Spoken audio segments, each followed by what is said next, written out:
Hello and welcome to yet another Warcraft cast, and this is Game 4 between eMaL spawning as the blue orc in the left side of the map versus Thu spawning as the purple human on the right side of the map. Yes, again, with the camera, I know if you haven't seen any of the other games so far, there's a bit of a weird camera thing. It is zoomed out. This is a HiNice Cup map feature type of thing. I'm not entirely sure exactly what causes it, but also there's a nifty little leaderboard here that is also very useful. I haven't seen this in any of the other HiNice Cup matches that I've watched so far, so I'm thinking it has something to do with watching from replay vision or having one of the replays or one of the observers upload the replay. I'm not really sure what it is. But I haven't noticed it before. I'm noticing it now, so there we go. That is what it is. Now, what I'm going to go ahead and do, and we're going to look and see, actually, let me just first touch on this. We do see the Archmage as well as the barracks, and we do see over here the Blade Master and the barracks there as well. So what I'm going to do, though, is I'm going to come to the tavern. Whenever I move my screen back to one of the player bases is when it's going to be safe to listen to me, because what I'm about to do is I'm going to tell you the score. This will be the score of the current match so far. And if you don't want to hear it, like I said, just mute me, and it'll be safe to unmute pretty much as soon as I move my camera back to over one of those bases. It'll only take a second, so here we go. The score so far is 2-1. 2 for Thu and 1 for your mind. So if Thu wins this game, he wins the best of 5. If eMaL wins this game, he still has to win next game as well to win the best of 5. So there we go. That is what it is. I'm getting right back into this game before these heroes and stuff spawn. Here we do see the Archmage coming out, as well as the footmen and some militia. Gonna go ahead and get a little bit of creeping going on right here. If we look over to eMaL's base, we can see he's got a Blade Master as well as a Grunt, and he's gonna creep this. Sorry about that. We do see pretty much what you'd expect. It's pretty common creep, pretty standard opening so far. Look at the base, we can see that he is doing a shop down here. We do see this Grunt coming out, and we do see a Scout Footman coming in here from Thu. If we look back over to Thu's base, we can see he has crept this off no problem. We can see the Archmage doing just fine, and he's going to go ahead and creep this off as well. So, pretty standard early game.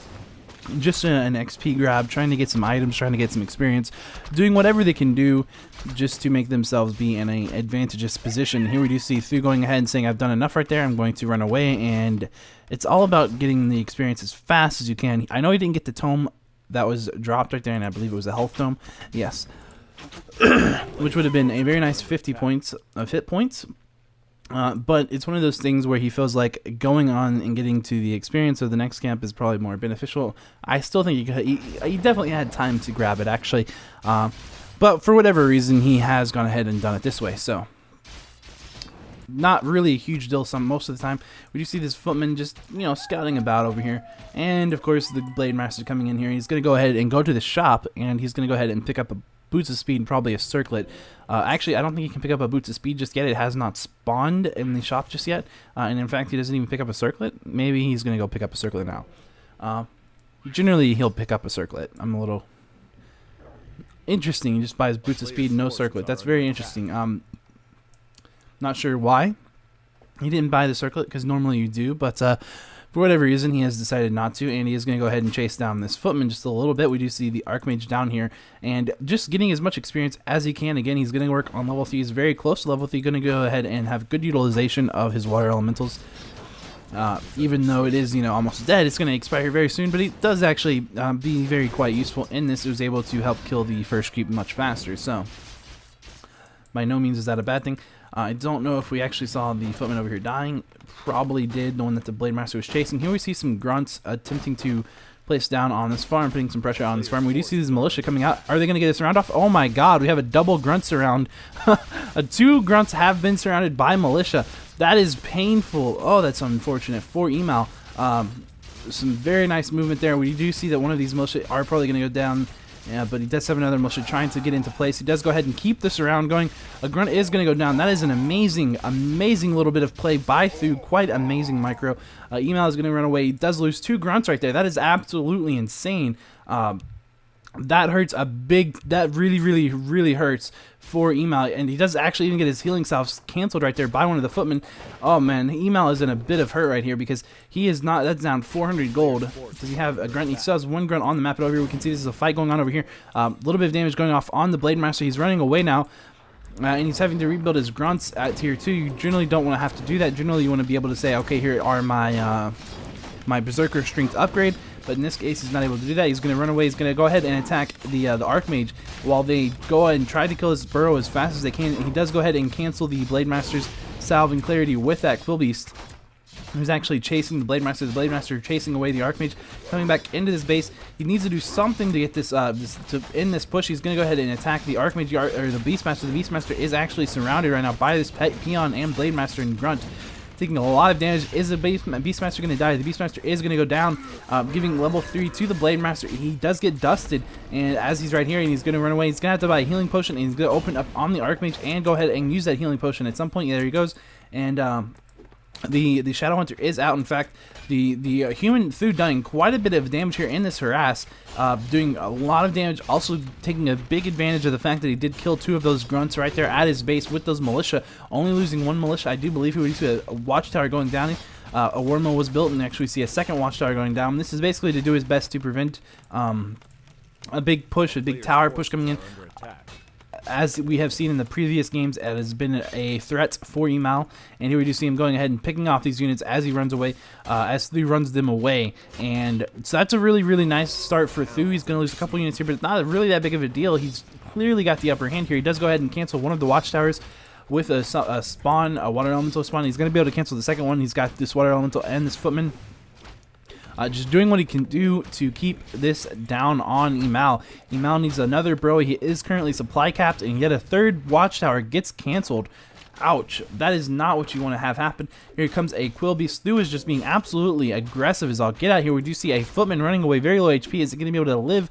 I'm not sure. It's got 20 HP. If he gets one more hit on, it's going to kill it. Is it going to be able to get that hit off? He actually does not get it off. Fog of War just a little bit there. Canceled the auto-attacking AI. So good micro by Thu, and here we do see those watchtowers going up as well as that burrow. This could be a long game. I'm not sure if Thu does not end this right here, because it's 3-1. But now we do see the despite all of that, Thu has given a lot to really hurt those burrows and stuff. But he's not really going to be able to benefit all that much from it.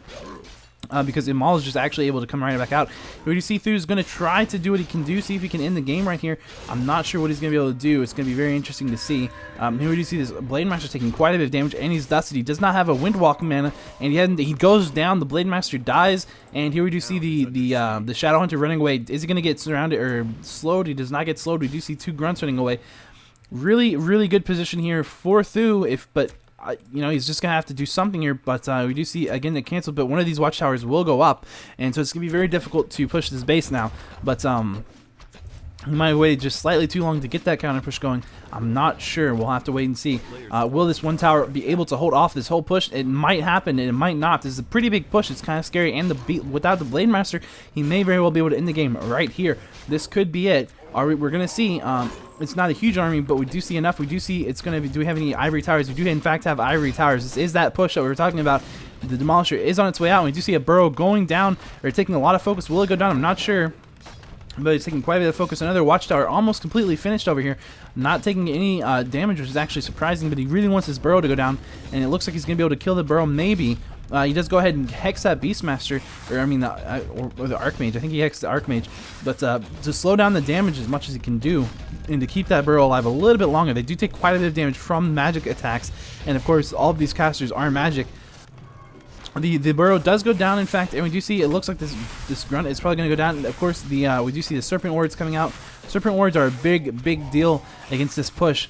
If I remember correctly, I think Grubby was the person who popularized doing the Serpent Wards against this push, and I think it was against Sky Push at the time.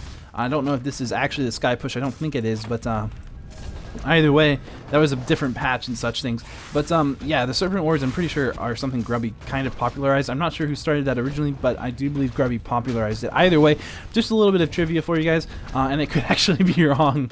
Hopefully it's not. I'm pretty sure that's right. It's hard to remember everything from the old days, you know. But we do have 2 watchtowers down, and we see a third one going up. As I said, I was a little bit concerned about this just because he was able to get one of those up, and when you get one of those up, it can be a pretty big deal. It's very difficult to push in these bases. As you can see, this has 800 range, and these towers only have 700. That plays a big deal in it. It allows watchtowers to hit the other towers without having any, without being in any danger. And so it's very interesting to see. We're going to see what happens here. But we do see these sorceresses are able to pretty much position however they want. If they go down and attack, this Demolisher could kill it very quickly. It does take extra damage from magic attacks. Very, very susceptible to casters. But we do see, of course, the towers are susceptible. We do see one of the watchtower being canceled up there, and we do see that these towers, as well as the demolishers and the burrows, all very susceptible to magic damage. So it's very interesting to see how this works out. But again, as you can see, eMaL is holding pretty well right here. You might not be able to hold this off too much longer, but he's doing pretty fine right now. It just depends. He still has that shop up. The shop is in just fine condition. It does have those 2 towers protecting it. Here comes the harass trying to kill those demolishers. Thu knows those demolishers can do a lot of damage. They will just absolutely eat those sorceresses alive and the priests. They do siege damage, and of course these are unarmored, which take extra damage from siege attacks.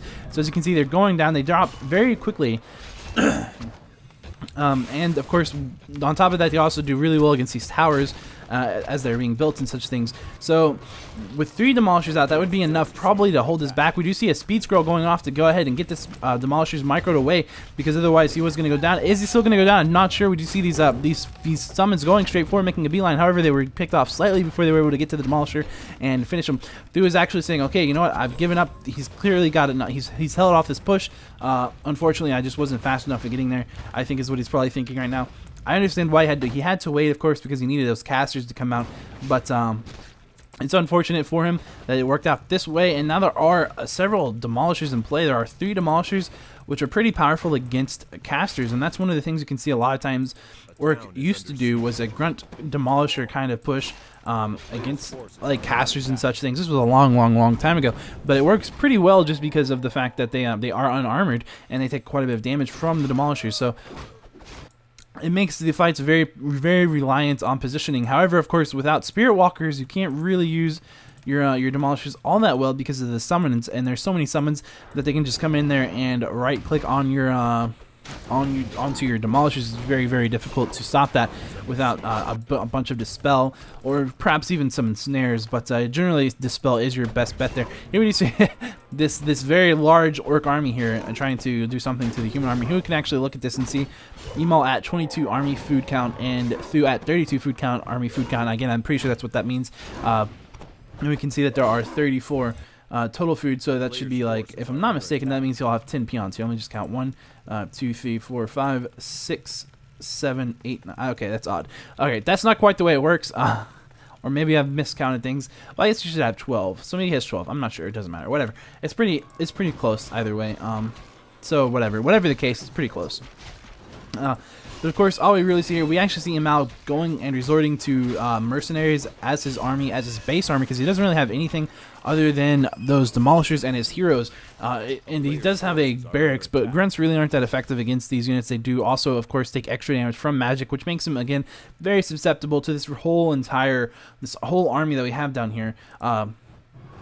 Which is something that he doesn't really want to fight through with. He wants to fight through with some more resilient units, maybe some raiders, very fast units that can help ensnare things and keep the demolishers alive while the demolishers pick off the casters.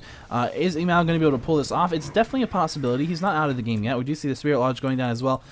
Some summons coming up here. Quillbeast trying to do something. What's he going to try to do? Who knows? He might try to do some damage to the demolishers. He might try to cancel the salve and the clarity. We'll see what happens. But he actually doesn't really do much. He just scouts, and here we can see Thu down here getting some really nice levels. 4, 3, very nice against 4 and 3. So it's actually quite even. Of course, getting a lot of experience from the summons, and actually it looks like Thu is going to be able to come in here. If you can pick off these demolishers, that's going to be a pretty big deal for Thu. But it looks like he just narrowly doesn't see that happen. Does not, or narrowly misses the demolisher, the orc army right there. And so the orc army is going to come over here. The orc army is going to be able to do a lot of damage to these buildings, but also so is Thu without the demolishers here to defend. And he is still tier 2, so he does not have the ability to upgrade his burrows or his watchtowers to make them to make them into fortified armor, so they aren't taking a ton of damage from magic attacks. Here we do see the demolishers and the orc army coming in here doing a lot of damage, but he does have militia, so he can do something against this, but it's not going to be too much. And here we do see also a expansion coming down here from Thu as well, but here comes Thu running in here. He does have a spellbreaker, and eMaL really needs to take out this keep in order to really have a huge chance in this game. It's going to be very, very close.